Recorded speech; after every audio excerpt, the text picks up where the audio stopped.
नमस्कार पुष्पालक मित्रांनो, स्वागत आहे आपल्या फेट गुरु या युट्यूब चॅनलवरती. मित्रांनो, आजच्या व्हिडिओमध्ये आपण आपल्या शेळ्यांमध्ये, मेंढ्यांमध्ये त्यांची जी भूक आहे ती कशाप्रकारे वाढवू शकतो, आपण आपल्या या शेळ्या मेंढ्यांमध्ये त्यांचे वजन कशाप्रकारे वाढवू शकतो, तर या विषयाची आज आपण माहिती घेणार आहोत.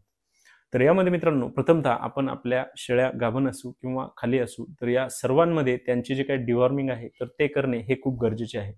यामध्ये मित्रांनो, आपल्याला लिक्विड हायटेकचा जर त्या ठिकाणी आपण वापर केला तर मित्रांनो, आपल्याला अतिशय चांगले फायदे या लिक्विडचे आपल्या या शेळ्या मेंढ्यांमध्ये पाहायला मिळतात.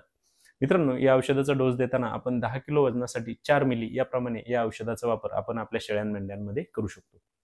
तसेच मित्रांनो, आपण लिक्विड हायटेक नंतर त्या ठिकाणी दुसरे जे औषध वापरायचे आहे ते म्हणजे लिक्विड ब्रोटॉनचा वापर आपण आपल्या या शेळ्या मेंढ्यांमध्ये त्या ठिकाणी करायचा आहे. मित्रांनो, या लिक्विड ब्रोटॉनच्या वापरामुळे आपल्या शेळ्यांमध्ये, मेंढ्यांमध्ये त्यांची भूक चांगल्या प्रकारे वाढवण्यासाठी, त्यांना पचन चांगल्या प्रकारे करण्यासाठी, आपल्या या शेळ्या मेंढ्यांमध्ये त्यांना जर कुठल्याही प्रकारचा स्ट्रेस असेल तर तो कमी करण्यासाठी देखील त्या ठिकाणी चांगला फायदा होतो. मित्रांनो, आपल्याला या विषयावरती सविस्तर माहिती पाहिजे असेल तर त्याचा व्हिडिओ आपल्या YouTube चॅनलवरती अपलोड केलेला आहे. आपण तो व्हिडिओ नक्की पहा. धन्यवाद.